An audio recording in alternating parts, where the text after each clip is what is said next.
मांग में भरा सिंदूर, चूड़ी पहनाई और फिर मौत को लगाया गले।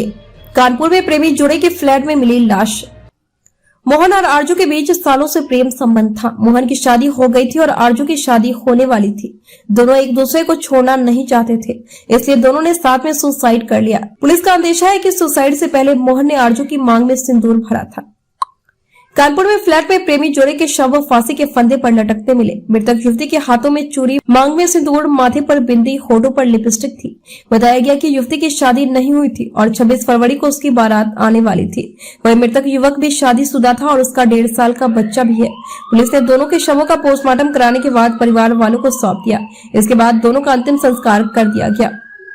पुलिस का कहना है कि दोनों के बीच काफी सालों से प्रेम संबंध थे। दोनों शादी करना चाहते थे, लेकिन शादी हो नहीं सकी।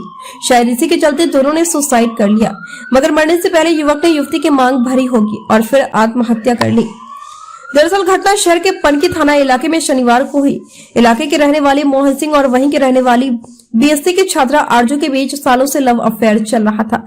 दोनों शादी करना चाहते, लेकिन घर वाले दोनों की शादी के राजी नहीं थे। करीब 3 साल पहले मोहन के घर वाले ने उसकी शादी यह सोचकर कहीं और करा दी कि शादी के बाद मोहन अपनी गृहस्थी में व्यस्त हो जाएगा और आरजू को भूल जाएगा। शादी के बाद मोहन एक बच्चे का पिता भी बना था, मगर मोहन और आरजू पर इसका कोई फर्क नहीं हुआ और दोनों संपर्क में बने रहे। पत्नी को मोहन का प्रेमिका आरजू के संपर्क में रहना पसंद नहीं था। इस बात को लेकर दोनों के बीच विवाद होने लगा। पति से नाराज होकर करीब 1.5 साल पहले पत्नी बच्चे को लेकर मायके चली गई थी। पत्नी के मायके जाने के बाद मोहन और आरजू की मुलाकातें बढ़ने लगी।